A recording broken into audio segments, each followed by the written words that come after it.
Vamos a regresar a nuestro estudio de Hechos. Tenemos el privilegio de regresar a Hechos capítulo 13. Iniciamos la semana pasada. Les recuerdo en lo que llegan ahí que en Hechos capítulos 13 al 28 presentan la expansión del Evangelio hasta los fines de la tierra, siguiendo lo que el Espíritu Santo escribe en Hechos 1:8, cuando el Señor le dice a los apóstoles que le iban a hacerse testigos en Jerusalén. Lo vemos en Hechos 1 al 7 prácticamente, Judea, Samaria del 8 al 12 y hasta lo último de la tierra. Y lo vemos a partir de aquí del capítulo 13 hasta el capítulo 28 al continuar con nuestro estudio versículo a versículo de este gran libro. Ahora recuerden que los capítulos 13 y 14 presentan el viaje misionero de Pablo, el primero de los que estudiaremos a lo largo de nuestro estudio de Hechos. Hechos 13 y 14 presentan el primer viaje misionero del apóstol Pablo. Esta es la primera vez, recuerden, que la iglesia en el sentido oficial de la palabra envía misioneros. Este viaje, capítulos 13 y 14 de Hechos, abarcan los años 47 al 49. Estamos hablando ya de prácticamente unos 20 años después de que nuestro Señor murió y fue a la gloria ya por el año 30. Y estamos estudiando en el boletín, dice 12 verdades, y les dije 12 verdades. 12 verdades para tu servicio a la iglesia que aprendemos del primer viaje misionero de Pablo. 12 verdades que nos presentan cómo debemos conformar nuestra vida y ministerio, cómo vivirlo de una manera que agrade a Dios. Son 12, pero la verdad, conforme estudiaba, y así es la palabra de Dios, ustedes saben, uno estudia y medita, y son 13, encontré otra más. Entonces ahí la ajustan, y olvidé decirle a Teto, a nuestro querido pastor Ernesto, que le había añadido otra, entonces son 13. Vimos la primera la semana pasada, en primer lugar, repasando brevemente, la primera de estas 13 verdades que te enseñan este primer principio, que te presenta este molde al cual debes conformar tu vida y ministerio para agradar a Dios, vivir con gozo porque estar haciendo las cosas como Él le agradan. En primer lugar, sé humilde al trabajar con otros. Sé humilde al trabajar con otros. Obsérvenlo ahí en el versículo 1. Hechos 13:1 presenta este gran principio. Sé humilde al trabajar con otros.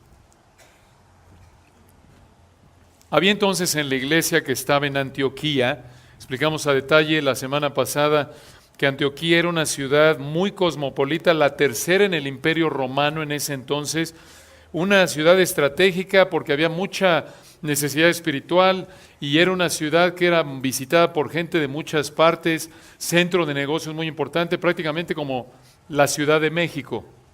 Decíamos para animarlos que a pesar de los desafíos, a pesar de las incomodidades, situaciones de inseguridad, etcétera, tráfico, smog que vivimos en nuestra ciudad, recordarles que es un privilegio que Dios en su soberanía nos haya colocado aquí, porque aquí tenemos, igual que Antioquía, un potencial de alcance inmenso, y lo vemos aún en nuestra pequeña amada iglesia donde Dios nos ha colocado.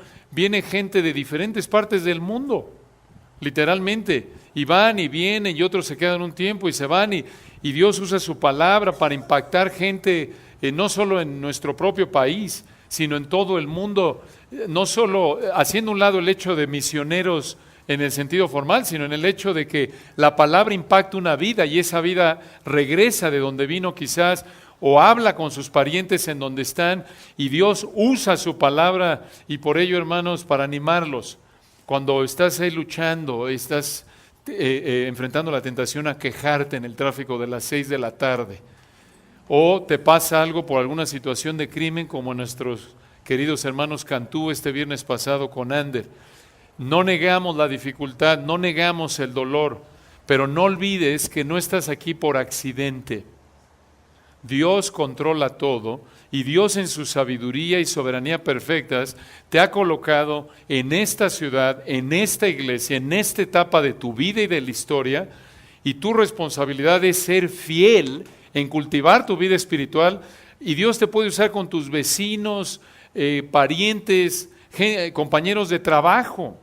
No se equivocó Dios, no olvidemos eso. Somos como una iglesia, como la iglesia en Antioquía en un sentido por el alcance potencial que tenemos. Y por cierto, lo estaremos viendo a partir de este estudio de Hechos 13, cómo Pablo acostumbraba a ir a las ciudades. Obviamente fue a pequeñas ciudades, puertos y demás, pero no por nada el apóstol Pablo fue a Antioquía, a ciudades ¿de qué tamaño? Grandes, con muchos problemas, muchas necesidades, igual que nuestra ciudad, y por ello es un privilegio recordar otra vez, a pesar de todo lo que vivimos aquí en la ciudad, y Dios lo sabe, y Dios está en control, no olvides que Dios nos ha colocado aquí, no lo menosprecies. Hay muchos que viven en otros lugares que no tienen el privilegio que nosotros tenemos. Y algunos de ustedes por sus trabajos viajan aquí en la República y fuera de México, y por sus relaciones que van cultivando pueden presentar el Evangelio, y eso porque Dios en su soberanía los colocó en una ciudad en donde están los centros corporativos más importantes comparado con otras ciudades de Latinoamérica, en el país que es la segunda economía de Latinoamérica y una de las primeras 15 del mundo. Dios no se equivocó. Aunque anheles vivir en España o Nueva Zelanda o en Irlanda o en Estados Unidos, hermano, no pierdas de vista la necesidad espiritual. No lo pierdas de vista. No es fácil en nuestra carnalidad pensar solo en términos de comodidad temporal, ¿no es cierto? Y no estamos diciendo que está mal pensar en la seguridad de tu familia, claro, haces lo que está de tu parte, pero no se te olvide eso. La vida no es nada más un buen trabajo, una casa cómoda, un buen coche en un lugar seguro. No, hay mucho más que eso, como cristianos lo entendemos, ¿no es cierto? Entonces, estamos aquí añadiendo un poco a lo que dijimos la semana pasada, pero meditando en esto es un punto importante. No por nada están en Antioquía, y allí en Antioquía noten lo que sucede, versículo 1, Hechos 13:1. En esa ciudad, en la iglesia que estaba en Antioquía, habían profetas y maestros, esto es, hombres capacitados por Dios para enseñar, para proclamar la palabra de Dios. Y nos presenta 5. Estos eran los 5 predicadores más importantes de Antioquía. Estos eran los líderes. Nos presenta a Bernabé, recuerdan, el Consolador. Lo vimos a detalle, solo lo recuerdo brevemente. Simón, el que se llamaba Níger, probablemente una persona de piel oscura, no sabemos. En tercer lugar, versículo 1, Lucio de Cirene, de la parte norte de África. Cirene se encontraba en la parte norte de África. En cuarto lugar, noten, Manaén, el que se había creado junto con Herodes el tetrarca. Esto es alguien muy cercano a Herodes el tetrarca.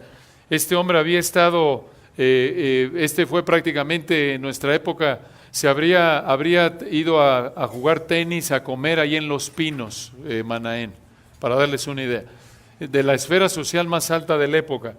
Y finalmente, versículo 1, ¿quién? Saulo. Hombres de diferentes trasfondos, y hermanos, otra vez no olvidemos, lo explicamos a detalle la semana pasada, con un gran potencial para conflictos, ¿no es cierto? Tenías a Bernabé y a Saulo judíos.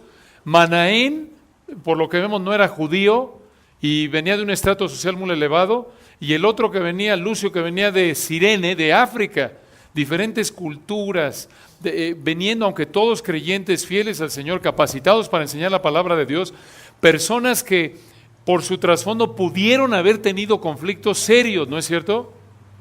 De trasfondos sociales, académicos, culturales muy diferentes. Sin embargo, ¿por qué podían trabajar juntos? Versículo 2, obsérvenlo. Ministrando estos al Señor. Ahí está la clave. Ministrando. Es la palabra griega leiturgunton. Leiturgunton. Viene de leiturgeo. ¿A qué le suena leiturgeo? Liturgia. Es una palabra de lenguaje sacerdotal. ¿Qué está diciendo aquí el versículo 2? Probablemente durante el servicio de adoración. Pero el punto aquí, la idea de ministrando estos al Señor es que estaban sirviendo ¿a quién? Al Señor. Ahí tienen ustedes, aunque lo veremos en un momento, añadiendo aquí unos comentarios al primer punto, La razón por la que estos 5 predicadores y maestros de Antioquía, a pesar de sus trasfondos tan diferentes, pudieron trabajar juntos, fue porque servían ¿a quién? A Dios. Tenían un amo en común. ¿Quién era? Dios, el Señor Jesucristo. No fueron como Diótrefes, que nos dice 3 de Juan 9, al cual le gustaba tener el primer lugar entre ellos. ¿No había Diótrefes aquí?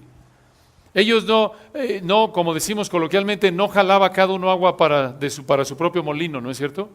No es que Pablo decía, no, yo quiero ser el estelar, entonces si le puedo jugar aquí un jueguito político a Manaén, además este cuate sabe de política y lo tengo hasta acá.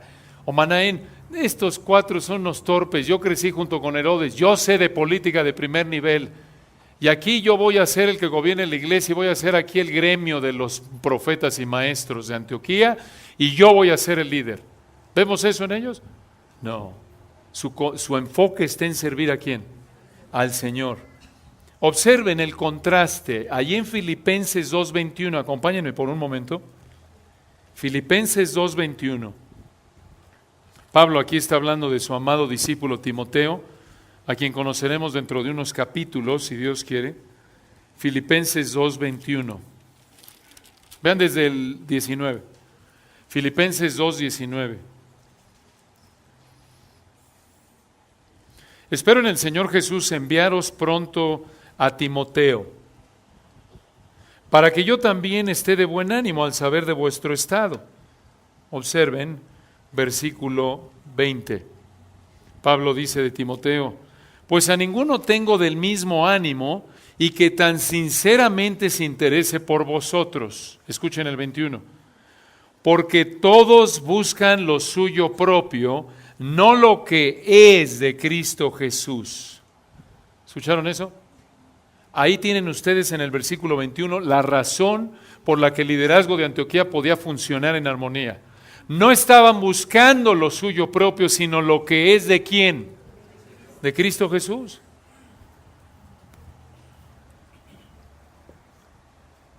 Así también como ellos, puedes trabajar con otros en la iglesia, aún en tu trabajo, aún con gente no cristiana en tu casa, cuando estás buscando no lo suyo propio, sino lo que es de ¿quién?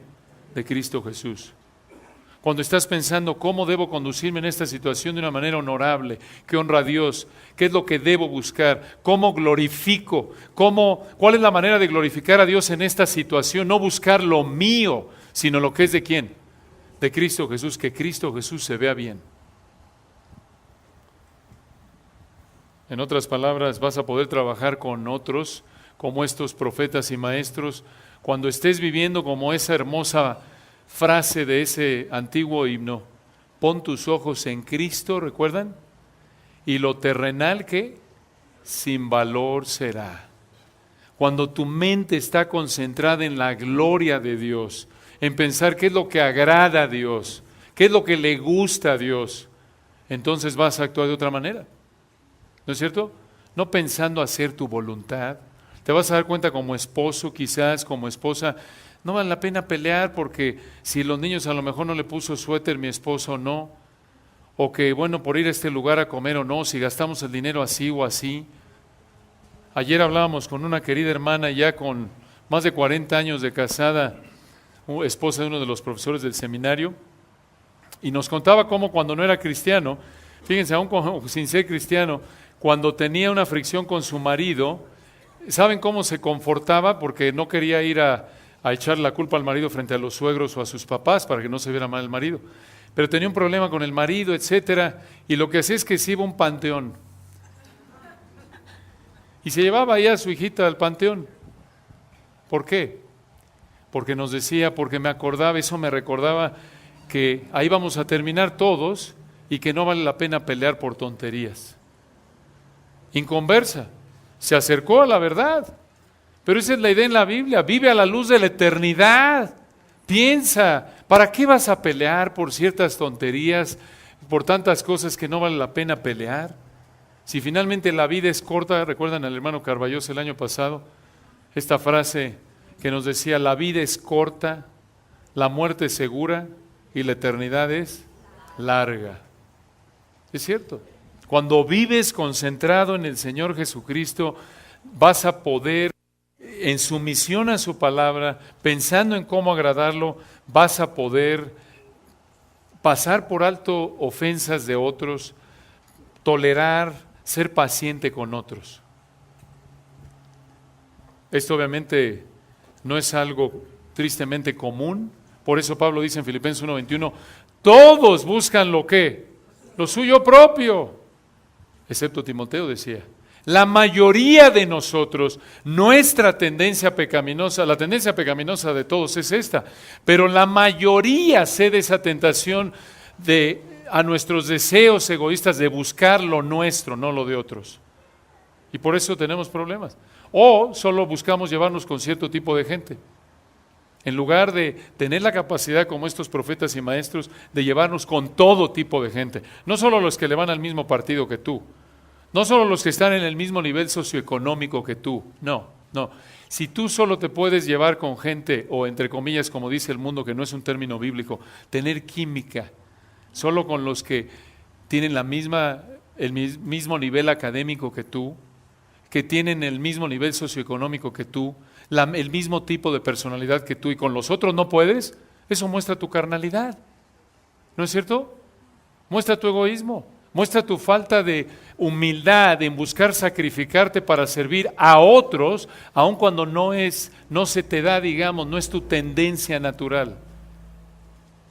Esa es la tendencia. De hecho, recuerdan, acompáñenme a 1 Corintios, ahí en Corinto tenían problemas por esto. En contraste a los profetas y maestros de Antioquía, observen a los corintios. Ustedes recuerdan lo que estaba pasando ahí en Corintio, 1 Corintios, si me acompañan allá al versículo 10, 1:10, 1 Corintios 1:10.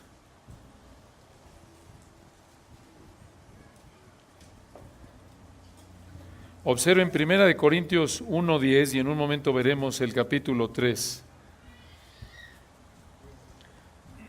Pablo les dice a estos corintios muy bendecidos y les dice prácticamente en 1 Corintios 1:10, os ruego pues, hermanos, después de la salutación, lo primero que les dice, fíjense, este es el primer tema en la agenda de Pablo, así de serio era el problema en Corinto. ¿Cuál era el problema?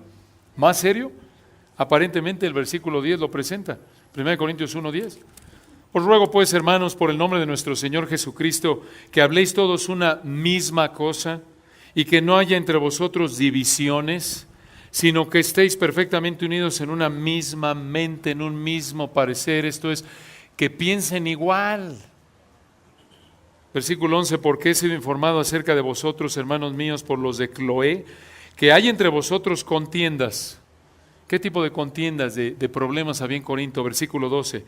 Quiero decir que cada uno de vosotros dice, yo soy de Pablo, y yo de Apolos, y yo de Cefas, y yo de Cristo. Ahí tenían sus partidos cada uno.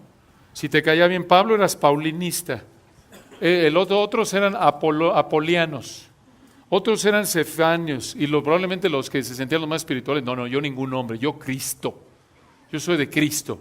Todos los demás, Pablo, Cefas, Apolo, nada de yo con Cristo. Y cada uno con su líder favorito. Versículo 13, Pablo les dice, ¿acaso está dividido Cristo? La respuesta es no. ¿Fue crucificado Pablo por vosotros? No. ¿O fuisteis bautizados en el nombre de Pablo? No. Versículo 14, doy gracias a Dios de que a ninguno de vosotros he bautizado sino a Crispo y a Gayo, para que ninguno diga que fuisteis bautizados en mi nombre. También, versículo 16, bauticé a la familia de Estéfanas. De los demás no sé si he bautizado a algún otro. Y en el 17, noten, pues no me envió Cristo a bautizar, sino a predicar el Evangelio, no con sabiduría de palabras, para que no se haga vana la cruz de Cristo. Y en el 18, porque la palabra de la cruz es locura a los que se pierden. En otras palabras, Pablo los lleva de regreso a Dios, a Cristo. En el versículo 10 les dice, todos tienen que pensar igual, no estar pensando yo con este, yo con este, yo con aquel.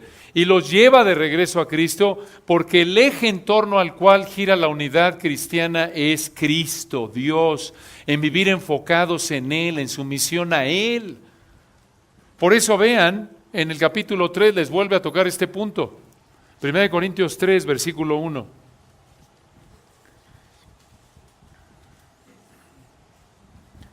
De manera que yo, hermanos, no pude hablaros como espirituales, sino como a carnales, como a niños en Cristo. ¿Quieren ver cómo se ve un cristiano carnal? Versículo 2.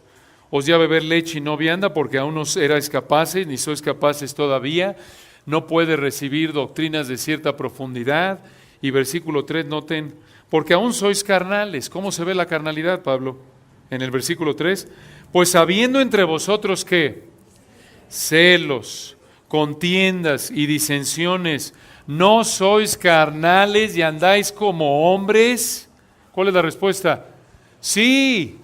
Versículo 4, porque diciendo el uno, yo ciertamente soy de Pablo, y el otro, yo soy de Apolo, ¿no sois carnales? ¿Se dan cuenta? Eso es carnal. Cuando alguno llega a decir, yo solo voy a la iglesia cuando Pepito predica, porque de los otros no los aguanto. Eso es una muestra de ¿qué? Carnalidad.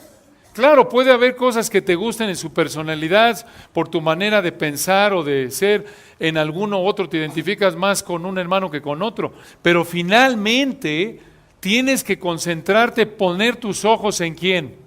En Cristo. Buscar las cosas de arriba, como decía Pablo en Colosenses 3. Y noten ahí cómo corrige Pablo otra vez este asunto de las divisiones. 1 Corintios 3, 4, porque diciendo el uno, yo ciertamente soy de Pablo, y el otro, yo soy de Apolos, ¿no sois carnales? Versículo 5, ¿qué pues es Pablo y qué es Apolos? Servidores por medio de los cuales habéis creído. Y eso según lo que a cada uno concedió, ¿quién? El Señor. Pablo pone otra vez las cosas en la perspectiva correcta. Les dice a los corintios, nosotros somos meros instrumentos. El Señor es el que lo hace todo. Y noten, toma una analogía, los lleva una analogía del mundo agricultural, versículo 6. Yo planté, Apolo regó, pero el crecimiento lo ha dado ¿quién? Dios. Así que en el que plantes algo ni el que riega, sino Dios que dé el crecimiento. Y el punto es este de nuevo. Pablo le está diciendo, hermanos, no somos nada, somos instrumentos. Dios es el que lo hizo. Dios les dio vida, Dios les da crecimiento. Y esto era lo que entendían de regreso en Hechos 13, versículo 1, estos profetas y maestros. Ellos eran instrumentos, su mente estaba enfocada en Dios. Y esta es la única manera en la que puedes llevarte con otros en el ministerio, en tu casa, en la iglesia, entender que el Dios del universo, aquel cuya voluntad debe prevalecer sobre la voluntad de cualquier otra persona, es aquel a quien tú sirves y debes conducirte de una manera que refleje a tu amo, a tu Señor. No buscar lo tuyo propio, sino lo que es de ¿quién? De Cristo Jesús. Por eso estos hombres podían tener la unidad que tenían, a pesar de los trasfondos que tenían. A pesar de estos trasfondos tan diferentes, estos 5 profetas y maestros de la iglesia en Antioquía podían trabajar juntos porque estaban concentrados en servir ¿a quién? A Dios. Esta es la manera en la que puedes ser humilde y en tu trato con otros. Entender que eres un instrumento que Dios usa para cumplir su voluntad, para su gloria, que Dios te usa como un medio para alcanzar sus fines, todo. Y no solo en la iglesia, sino en todo lo que es, en tu trabajo, en todos lados, en la casa, en donde te haya puesto Dios. Eres un instrumento, eres, como decía Spurgeon, un guante. Dios es el que mete la mano al guante. Y tú tienes que ser dócil y siempre pensar, ¿cómo debo conducirme? ¿Qué refleja aquí? ¿Qué es lo que mejor refleja a mi Señor en esta situación? Si tienes esa manera de pensar, vas a estar en el camino de poderte llevar con gente de diferentes trasfondos, aún dentro de tu casa y de ahí en adelante en la iglesia, en el trabajo, porque te ves como un esclavo. Y así debe ser, un esclavo de tu amo, que es Cristo. Entonces, no vas a buscar aparecer, no vas a buscar imponer tu voluntad a fuerzas, porque sabes que tú solo sirves para servir al Señor, vives para servir al Señor, no para hacer lo que tú quieres. Entonces, en primer lugar, sé humilde en tu trato con otros. En segundo lugar, ahí en el versículo 2, segunda lección, sirve con devoción al Señor. Sirve con devoción al Señor. Versículo 2. Ya nos dijo en el 1 que están estos 5 profetas y maestros. Noten lo que están haciendo ahí en el 2. Ministrando, ya dijimos, probablemente durante el servicio de adoración, sirviendo se puede traducir. Ministrando, sirviendo estos al Señor y ayunando. Esto es, no estaban comiendo. Una pausa ahí. ¿Qué están haciendo aquí? Están en un tiempo de devoción, de concentración intensa en su servicio ¿a quién? A Dios. ¿Cómo lo habían estado sirviendo? Versículo 1, ¿qué eran? Profetas y ¿qué? Maestros. Al estar predicando y enseñando la palabra de Dios, el contexto apunta a que esta es la manera en la que estaban sirviendo ¿a quién? Al Señor. Pero, ¿acaso predicar y enseñar no sirve a la iglesia? Claro, pero también escucha, es un servicio a Dios. Es una expresión de adoración ¿a quién? A Dios. Él es la audiencia primordial. Así hablaba con una hermana hace un momento en la mañana y estaba afuera, estaba barriendo y le digo, hermana, no te preocupes, no tienes que hacerlo, estoy tratando de ser amable. Y la hermana amablemente me recordó, hermano, lo hago para el Señor, estoy barriendo para el Señor. Y así es, así es toda expresión de servicio a la iglesia. Sea tiendita, sillas, librería, música, enseñanza, oración, cunero, todo. La audiencia es ¿quién? Dios. Él es la audiencia. A Él se ofrece en primer lugar el servicio. Ese es el punto. Y véanlo, Pablo lo reitera ahí en Romanos 12, versículo 11, si me acompañan. Romanos 12, versículo 11.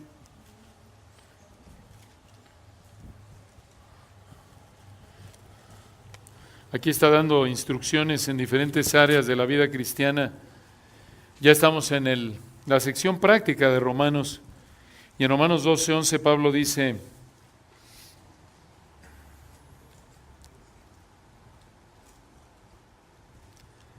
Romanos 12, 11. En lo que requiere diligencia, no perezosos, fervientes en espíritu, ¿sirviendo a quién? Al Señor. Todo lo que Dios te permita hacer, hazlo de una manera ferviente, hazlo con esfuerzo, hazlo con esmero, no con pereza. Y noten, aquí realmente no dice si es servicio a la iglesia o servicio en otra esfera de la vida. Esto puede abarcar toda la vida. Haz todo para el Señor. Esta es la misma idea, observen ahí en Efesios, si me acompañan, para recordar que lo que hacemos en últimas es para el Señor. Efesios 5, recuerdan ahí en el versículo 22, este conocido texto. Efesios 5, 22.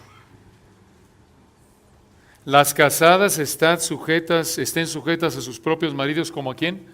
Como al Señor. Otra vez, tu sujeción a tu marido es al Señor finalmente. Te sujetas a Él, pero te sujetas a tu marido, pero al sujetarte a tu marido te sujetas al Señor, porque Él te manda que te sujetes ¿a quién? A tu marido. Versículo 23, porque el marido es cabeza de la mujer, así como Cristo es cabeza de la iglesia, la cual es su cuerpo y Él es su Salvador. Así que, versículo 24, como la iglesia está sujeta a Cristo, así también las casadas lo estén a sus maridos en todo. Maridos, amad vuestras mujeres, así como Cristo amó a la iglesia y se entregó a sí mismo por ella.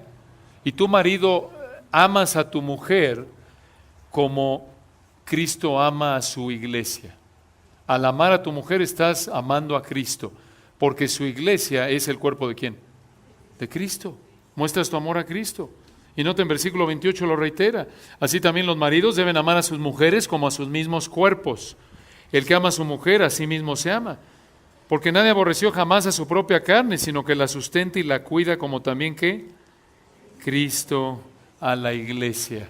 Ama a tu mujer al amar a tu mujer como lo hace, al amar a tu mujer como Dios dice, estás amando a Cristo, porque es una obediencia a Cristo, estás expresando obediencia a Cristo. Ese es el punto. Y noten allá adelante en el capítulo 6, versículo 6, Pablo le habla ahora a los siervos, a los esclavos. En ese entonces se aplica a los empleados cristianos. Efesios 6, versículo 6, y recuerden, todos estos mandatos, la única manera de cumplirlos es en sujeción a la palabra de Dios. Todo fluye de Efesios 5, 18, de ser llenos ¿de quién? Del Espíritu, de ser controlados por el Espíritu.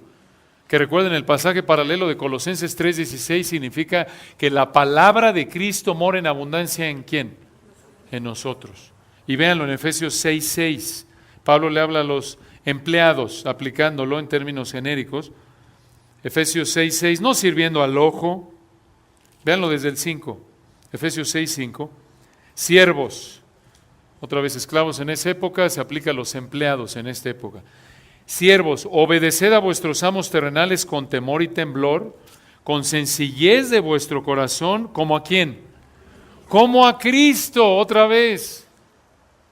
Obedece a tu jefe como si estuvieras obedeciendo a Cristo. Con el respeto que le das a Cristo, respeta a tu jefe. Y no dice si es cristiano o no, si es honesto o no, si es de lo peor o no. Versículo 6.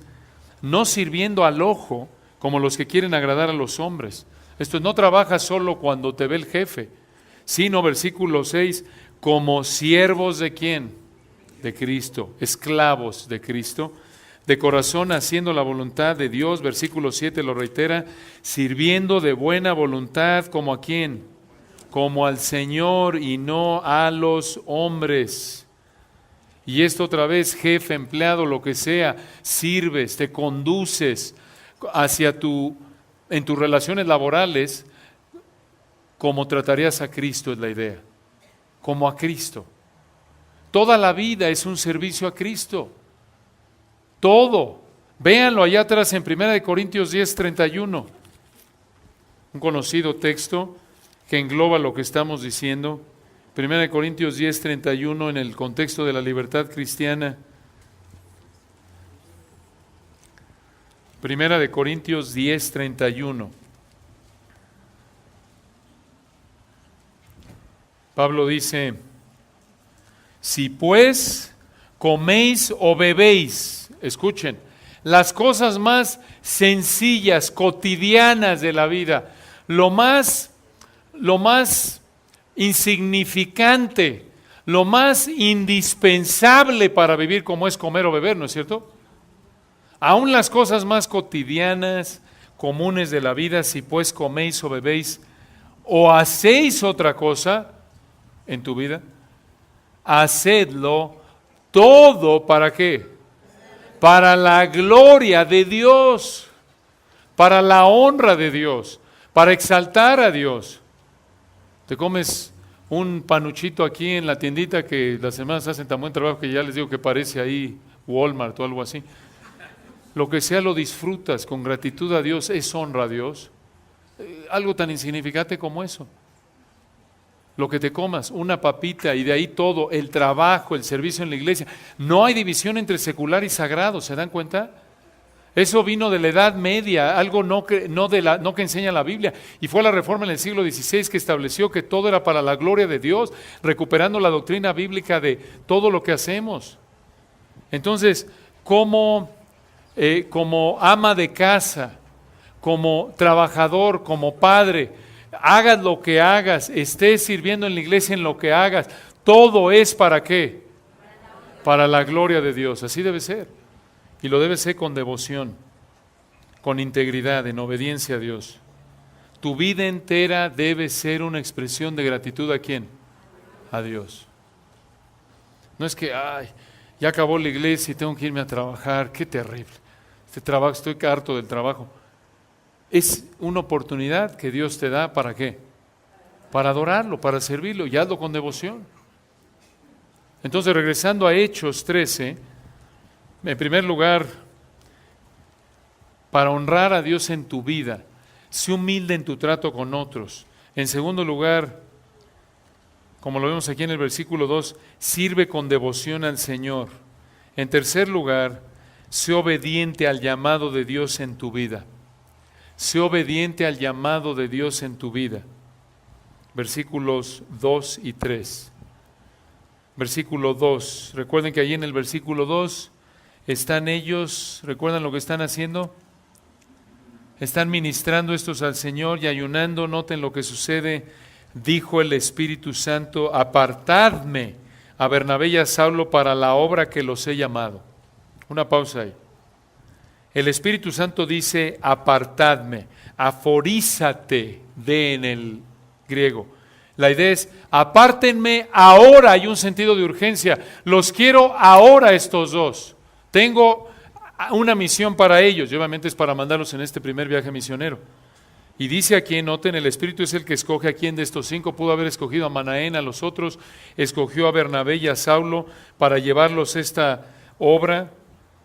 Y noten que no nos dice cómo fue que les dijo, solo dice el Espíritu Santo dijo, ¿no es cierto? ¿Cómo lo dijo? ¿Con una impresión mental, de manera audible, alguna visión? No sabemos, no sabemos. Ahora, un punto importante aquí.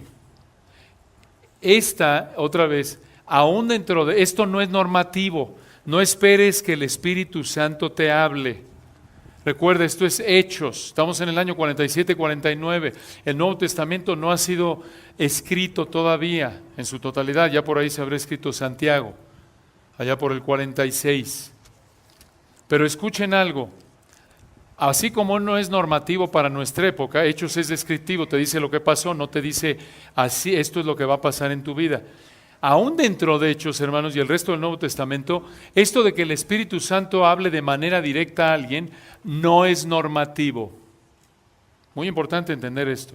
Aún en esta época de transición, aún en la época en que estaban los apóstoles. ¿Cómo lo sabemos? Vayan conmigo a Hechos 1 y quiero mostrarles brevemente a lo largo de Hechos cómo aún en esta época de transición en la que nace la iglesia y el Nuevo Testamento no ha sido escrito, no era la norma que Dios le hubiera estado hablando a todos de manera directa, que Dios hubiera estado haciendo actividad sobrenatural continuamente con todos los cristianos. No es que algunos tienen la idea que se despiertan y ahí aparece el Señor Jesucristo y tienen su devoción ahí en un diálogo personal, físico, audible con el Señor Jesús. Piensan que aún en Hechos así era. Y hermanos, véanlo, no era así ni en Hechos.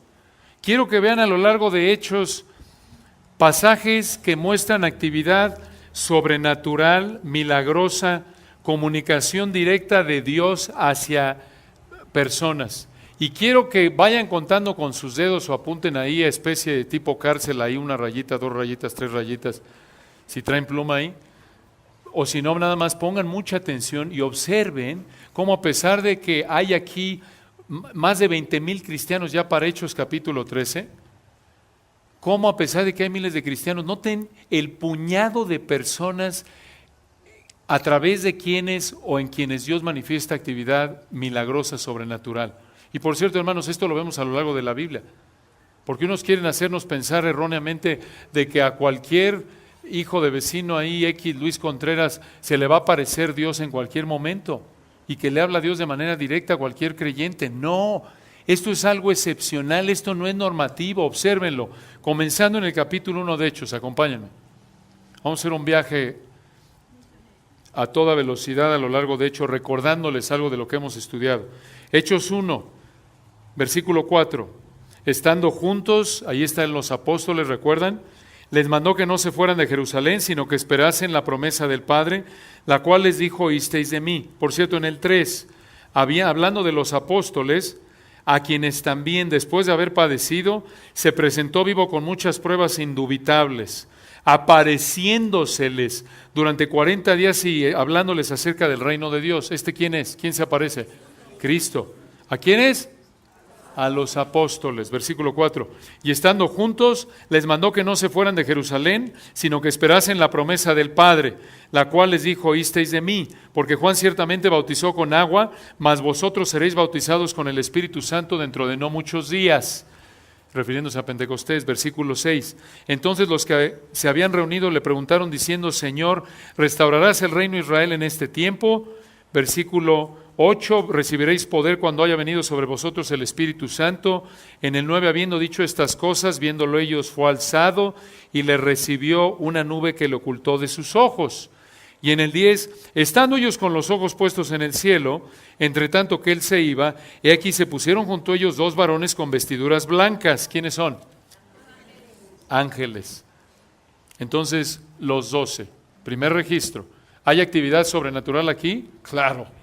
No se te aparece el Señor Jesucristo resucitado así en cualquier momento. Aquí está el Señor y aquí hay ángeles. Muy bien. Capítulo 2, noten, siguiente incidente de actividad sobrenatural en Hechos. Hechos 2. Ya pasaron, recuerdan, varios días aquí, probablemente unos 10 días desde que el Señor habló ahí. Hechos 2:1, cuando llegó el día de Pentecostés, unos 50 días después de la Pascua, de que murió el Señor, estaban todos unánimes juntos. Recuerden, esto es algo histórico, único, 50 días después de la crucifixión, irrepetible. Aquí vemos el cumplimiento de la promesa de que el Señor les da en el capítulo 1, la promesa del Espíritu Santo. Los va a investir de poder, van a hacer la iglesia aquí para que les sean testigos. En Hechos 2:2, noten. Y de repente, por cierto, aquí hay 120, no solo los apóstoles. Esto lo sabemos por el fin del capítulo 1. Y de repente, en Hechos 2:2, vino del cielo un estruendo como de un viento recio que soplaba, el cual llenó toda la casa donde estaban sentados, y se les aparecieron lenguas repartidas como de fuego, asentándose sobre cada uno de ellos. Y fueron todos llenos del Espíritu Santo, comenzaron a hablar en otras lenguas, según el Espíritu les daba que hablasen. Versículo 5, moraban entonces en Jerusalén judíos, varones piadosos de todas las naciones bajo el cielo. Versículo 6, y hecho este estruendo, se juntó la multitud y estaban confusos, porque cada uno les oía hablar en su propia lengua, idioma, ¿recuerdan? Por eso dice en versículo 7, estaban atónitos y maravillados, diciendo, mirad, ¿no son galileos todos estos que hablan? Ignorantes, así los veían los galileos. ¿Cómo pues, versículo 8, les oímos nosotros hablar cada uno en nuestra lengua en la que hemos nacido? Versículo 9, partos, medos, elamitas, los que habitamos en Mesopotamia, etcétera. Entonces, aquí hay un incidente único con 120, Dios hace nacer la iglesia y da la capacidad a 120 de hablar idiomas que previamente no habían conocido. Estos no eran alumnos de Berlitz, ni de Interlingua, ni del Anglo. No sabían. Esto es sobrenatural. Allí en el capítulo 2, versículo 43. Noten en el 2, esos 120, allí estaban, ¿qué grupo de 12? Los apóstoles. Y nace la iglesia. Vayan al 2:43. Ya nace la iglesia aquí, bueno, ya nació en el 120, creen 3,000, ¿recuerdan? Hechos 2:43, y sobrevino temor a toda persona, y muchas maravillas y señales eran hechos por ¿quiénes? Los apóstoles, y no eran los únicos. Vean ahí en el versículo 41, después de que Pedro predica, Hechos 2:41, así que los que recibieron su palabra fueron bautizados, y se añadieron aquel día como ¿cuántas? 3,000 personas. Hay 3,000 personas, y en el 43, los únicos que hacen milagros en el 43, ¿quiénes son? 12 de 3,000. Raro, ¿no? Capítulo 3, versículo 1. Pedro y Juan subían juntos al templo a la hora novena, la de la oración. 3:2. Por cierto, ¿quiénes eran Pedro y Juan? Apóstoles, 2 de los 12. Y era traído un hombre cojo de nacimiento a quien ponían, ¿cojo desde cuándo? Nacimiento. Versículo 7, pasen al 7. Hechos 3:7, y tomándole por la mano derecha, este es Pedro, le levantó y al momento se le afirmaron los pies y los tobillos.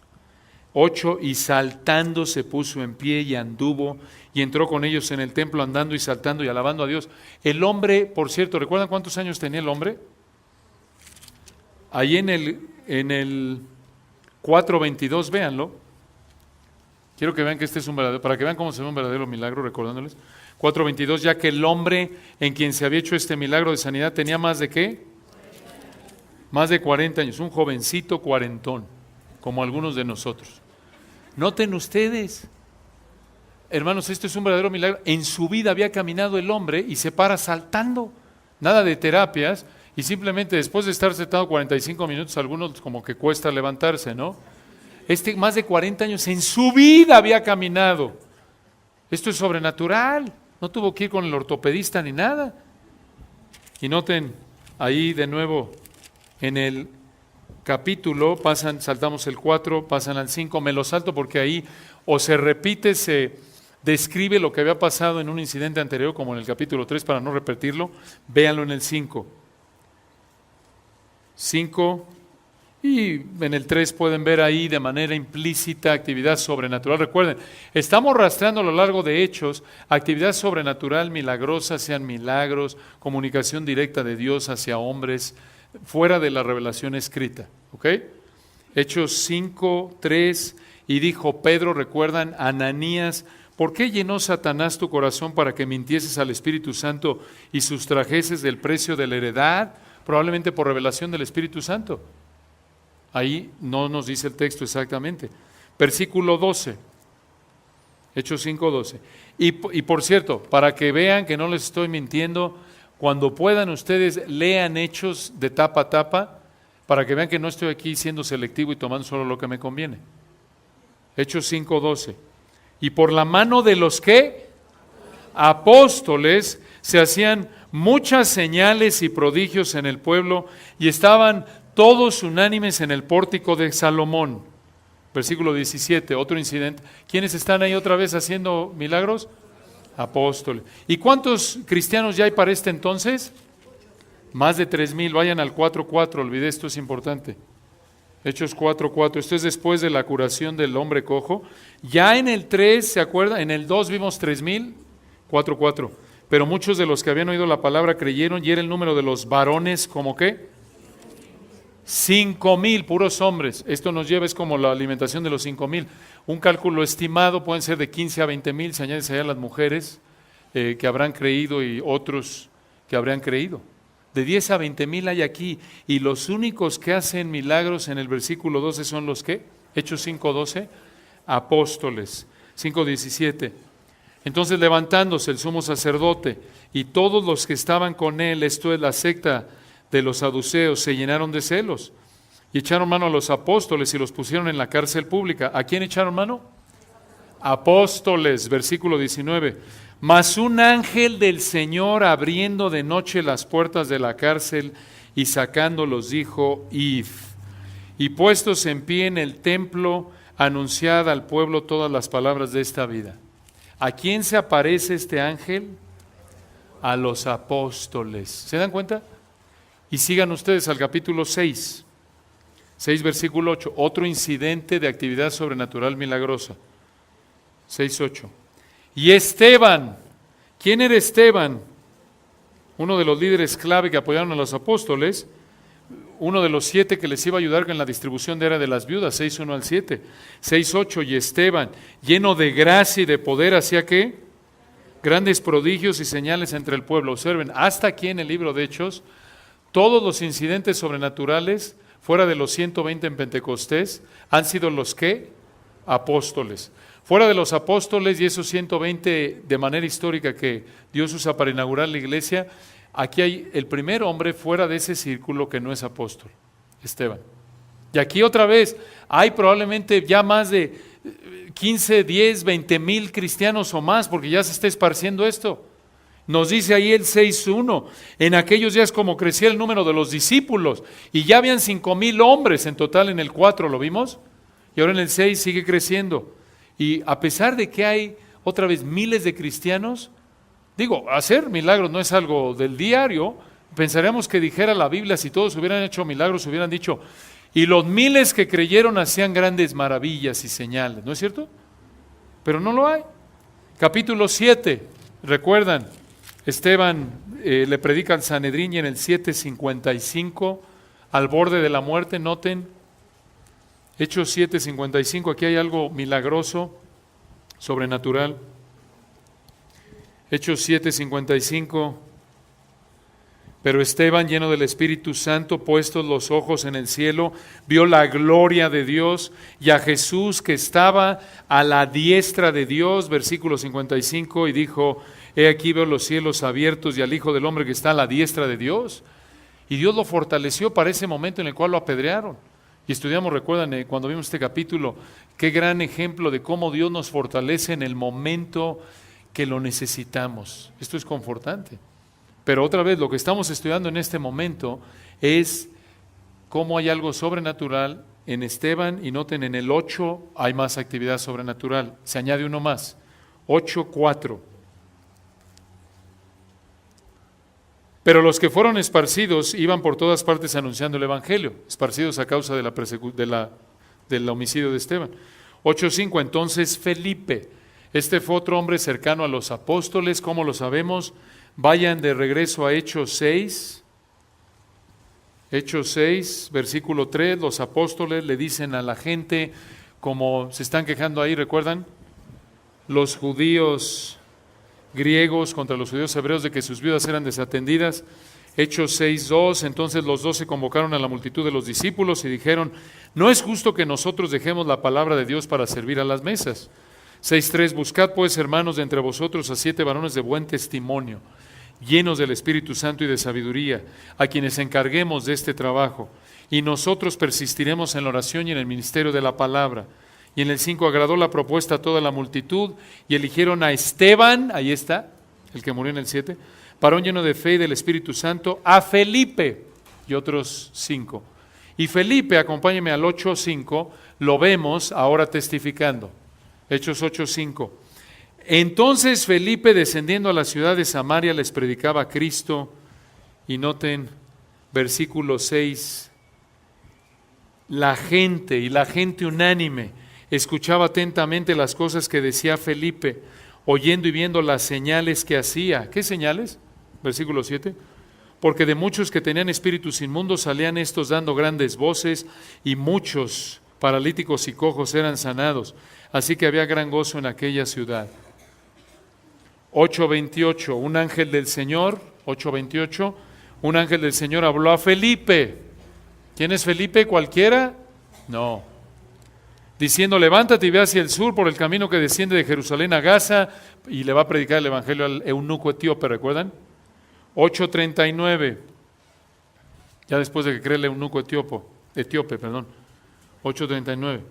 Cuando subieron del agua, el Espíritu del Señor arrebató a Felipe, y el eunuco no le vio más y siguió gozoso su camino.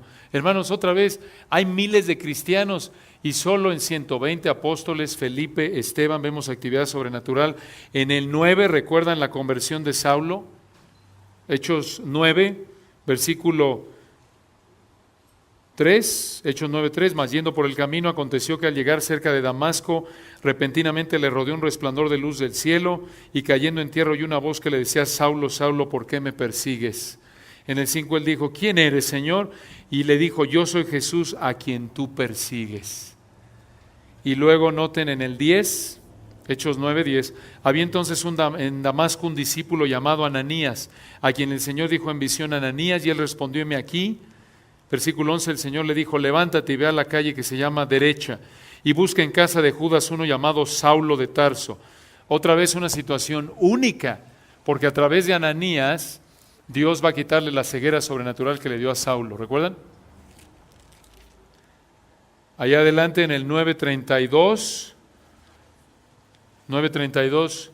Aconteció que Pedro, versículo 33, voy un poco más rápido, si no, no acabamos. Halló allí a uno que se llamaba Eneas, que hace 8 años que estaba en cama, pues era paralítico. Y le dijo, Pedro, ¿quién es Pedro? Apóstol. Hechos 9:34, le dijo Pedro, Eneas, Jesucristo te sana, levántate y haz tu cama, y enseguida se levantó. Allá adelante en el 9:37 muere Dorcas, ¿recuerdan? Y en el 9:40, escuchen, recuerden, lo vimos a detalle, Hechos 9:40, entonces sacando a todos, Pedro se puso de rodillas y oró, y volviéndose al cuerpo dijo, Tabita, levántate. Y ella abrió los ojos, y al ver a Pedro, ¿qué? Se incorporó. En el 10 vemos que un ángel del Señor le habla a Cornelio, ¿se acuerdan? Para que se reúna con Pedro, a quien el Señor le dice que reciba a Cornelio, que es un gentil. Y en el 10, al final, vemos que cae en el 10:44 el Espíritu Santo sobre todos los gentiles, para mostrar a los judíos que estaban ahí que tanto judío como gentil pueden ser hijos de Dios a través de Cristo únicamente sin necesidad de convertirse en prosélitos judíos. Vean ustedes, Hechos 10:47. Entonces respondió Pedro: ¿puede acaso alguno impedir el agua para que no sean bautizados estos que han recibido el Espíritu Santo también como nosotros? En el 11 Pedro relata lo que pasó. En el 12, ¿recuerdan? 12:7 está en la cárcel Pedro, ¿recuerdan? Hechos 12:7, aquí que se presentó un ángel del Señor y una luz resplandeció en la cárcel, y tocando ¿a quién? A Pedro en el costado le despertó diciendo: levántate pronto, y las cadenas se le cayeron de las manos. Hermanos, quiero que vean el patrón que se está desarrollando. Hay actividad milagrosa, comunicación directa con apóstoles o gente que no es apóstol, pero que es crucial para algo que Dios está haciendo de manera histórica, como la conversión de Pablo con Ananías, como el abrir la puerta del Evangelio para que entendieran los judíos, abrir la puerta del Evangelio a los gentiles. ¿Se acuerdan? Con Cornelio, ahí en Hechos 10. Hechos 13, observen. Ya lo vimos, ministrando estos al Señor y ayunando, dijo el Espíritu Santo: apartadme a Bernabé y a Saulo. ¿Hay algún apóstol ahí? Claro, ¿quién está ahí? Pablo. Hechos 13, ahí mismo, Pablo le dice a Elimás el mago, Hechos 13, versículo 11, ahora pues, lo veremos más adelante si Dios quiere, ahora adelante, ahora pues he aquí la mano del Señor está contra ti, serás ciego y no verás el sol por algún tiempo. E inmediatamente cayeron sobre él oscuridad y tinieblas, y andando alrededor buscaba quien le condujese de la mano. ¿Se dan cuenta? Se nos está acabando el tiempo. 14:3, noten quién hace milagros. Están Pablo y Bernabé. 14:3, por tanto, se detuvieron allí mucho tiempo, hablando con denuedo, confiados en el Señor, el cual daba testimonio a la palabra de su gracia, concediendo que se hiciesen por las manos de ellos señales y prodigios. Allá adelante en el 14:8, 9 y 10, Pablo sana a un hombre en Listra. Muy bien. Y vean allá adelante en el 16. 16, lo pueden apuntar porque se nos está acabando el tiempo. Les doy las citas. 16, 6 al 10. Pablo tiene una visión de un varón macedonio, el Espíritu le impide ir a un lugar, ¿recuerdan? Allí en el 16, 25 y 26, Pablo y Silas en su segundo viaje misionero son encarcelados en Filipo. ¿Recuerdan lo que pasa? 16, 25, pero a medianoche orando Pablo y Silas cantaban himnos a Dios y los presos los oían. Entonces sobrevino de repente un gran terremoto, de tal manera que los cimientos de la cárcel se sacudían y al instante se abrieron todas las puertas. Allá adelante, hermanos, en el 18:9. ¿Quién estaba ahí? Pablo. Otra vez Pablo, 18:9. Entonces el Señor dijo a Pablo en visión de noche: no temas. Comunicación directa, ¿lo vieron? Allí en el 18:9 y 10. Allá adelante en el 19, 2 al 6, lo pueden ver después. Pablo, con gente que todavía no era creyente, que solo había atravesado por el bautismo de Juan. Hay una situación como la de Pentecostés para mostrar que esos judíos del bautismo de Juan estaban al mismo nivel que todos los gentiles y todos los judíos que habían creído en Jesús, y hay lenguas ahí. Hechos 19:11. Y hacía Dios milagros extraordinarios por mano de Pablo. Versículo 12, de tal manera que aún se llevaban a los enfermos los paños o delantales de su cuerpo, y las enfermedades se iban de ellos y los espíritus malos salían. Qué impresionante, ¿no es cierto? Pero ¿quién es este? Ya hay miles ya aquí, ¿se dan cuenta? ¿Quién es este de quien le toman los paños? Pablo. Vean ahí en el capítulo 20. Ya estamos terminando, ya lo dije hace como 10 minutos, pero ya. 20, 9 y 10, otra vez, Eutico es resucitado por Pablo. Allá adelante en el 21, me voy rápido, se los digo, 21, 8 al 11, una profecía que tenía que ver con Pablo. Siguen ahí en el 22, Ahora pasen al 22, bueno, lo pueden apuntar ahí para terminar, ya tenemos que terminar, hermanos. Si no me cuelgan las hermanas embarazadas y las del cunero. Hechos 22, 17 al 21. Otra vez, Pablo tiene una visión de Dios en Hechos 22, 17 al 21. Y pasen ahora hasta, estas son sus defensas, hasta el 27, Hechos 27, 23 y 24. Porque esta noche ha estado conmigo el ángel del Dios a quien yo soy, a quien sirvo. Hechos 27, 24, diciendo: Pablo, no temas, es necesario que comparezcas ante César, y aquí Dios te ha concedido a todos los que navegan contigo. Hechos 28, 3 al 9, recuerdan, Pablo sana a muchos, y una víbora venenosa lo muerde, y están esperando ahí los nativos que caiga muerto, y nada más se la sacude y sigue. ¿Qué vemos aquí, hermanos? Aún dentro del Nuevo Testamento, los milagros no son la norma. En Filipenses 2, lo pueden apuntar ahí, estos son los últimos milagros en el Nuevo Testamento. Apocalipsis es futuro. Filipenses 2, 23 al 27, Pablo tiene enfermo a Epafrodito. 1 Timoteo 5, 23, Timoteo está enfermo.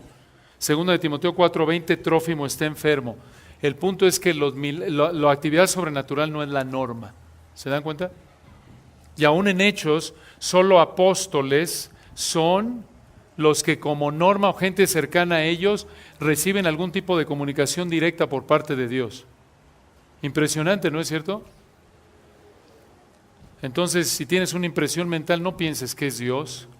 Dios solo habla a través de su palabra en esta época. Oremos para terminar. Señor, te agradecemos por enseñarnos tu bendita palabra, enseñarnos estas verdades tan importantes.